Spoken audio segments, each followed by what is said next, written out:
अफगानिस्तान के जो हालात हैं उनसे क्या चिंताएं हमारे अंदर पैदा हो रही हैं, जिसका जवाब फिर हम काटजू साहब से और मुनि साहब से लें। देखिए, 2 बातें हुई हैं।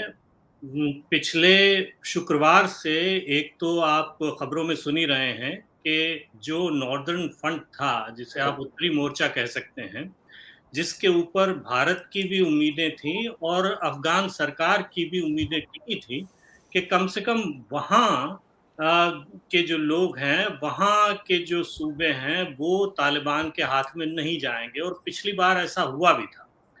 लेकिन इस बार सबसे पहले वही सूबे ऐसा लगता है कि तालिबान के हाथ में जा रहे हैं। अफ़गान सरकार ने इस्माइल खान को हेरात का ज़िम्मा सौंपा कि आप वहाँ जाइए। ये एक तरह के वारलॉर्डिज़्म चल रहा है और मैं तो ये मानता हूँ कि गृह युद्ध शुरू हो गया है।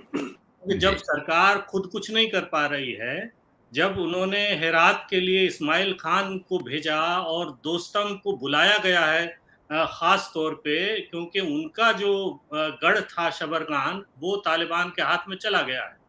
हम्म। और अहमद मसूद साहब को, अत्ता मोहम्मद नूर को, गुलबदीन हिकमतयार को, ये सारे नाम आपको याद होंगे। ये जब मुजाहिदीन का गृह युद्ध चल रहा था, तब ये सारे के सारे वारलॉर्ड जो हैं, वो लड़ाई कर रहे थे। इन सबको अपना-अपना ज़िम्मा सौंपा गया है कि आप जाएँ, कम से कम अपने-अपने सूबे को तालिबान से बचाने की कोशिश करें। तो इसका मतलब है लड़ाई शुरू हो गई है। और दूसरी बात ये है कि जिस तरह से अमेरिका भागा है और अमेरिका से जिस तरह की अब बयानबाज़ी और प्रतिक्रियाएँ आ रही हैं, उसको देख के लगता है कि अमेरिका ने पूरी तरह से हाथ खड़े कर लिए हैं। तालिबान क्यों इतनी जल्दी और इतना मतलब तेज़ी से आगे बढ़ गए हैं, उसकी एक वजह मुझे ये लगती है कि लोग ये कह रहे हैं, लोग ये मानने को तैयार नहीं हैं कि अफ़गान जनता तालिबान के हक में है, तालिबान से अफ़गान जनता उकताई हुई है, ये लोग मानते हैं या मानना चाहते हैं।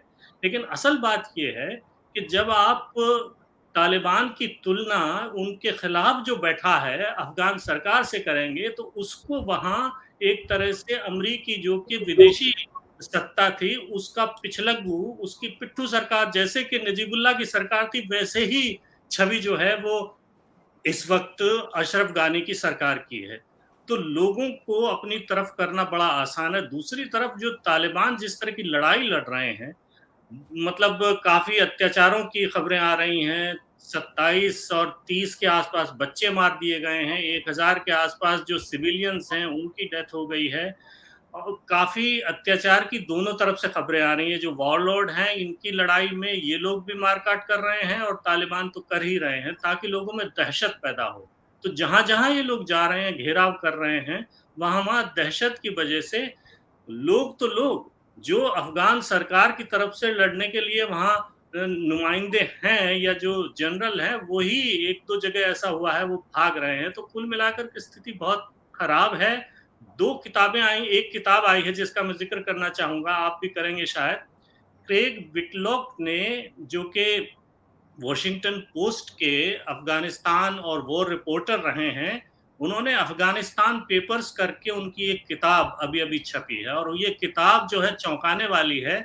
इस किताब में जो रहस्योद्घाटन किए हैं, वो रहस्योद्घाटन मुझे लगता है इससे पहले जो वियतनाम वॉर के पेपर्स थे, papers on Vietnam war, pentagon papers जिनको कहते हैं, वो उससे कहीं ज़्यादा ये मतलब ये है कि सनसनीखेज़ इसमें खुलासे हुए हैं। तीनों राष्ट्रपतियों ने किस तरह से बात को छुपाया है, किस तरह अमेरिका बराबर अफ़गानिस्तान में हारता रहा है, तालिबान को कभी काबू नहीं कर पाया और तीनों राष्ट्रपतियों ने दुनिया को ये दिखाने की कोशिश की है कि वो तालिबान से जो है अफ़गानिस्तान को एक तरह से छुड़ा चुके हैं और तालिबान को वो पराजित कर चुके हैं, ऐसा कभी नहीं हुआ।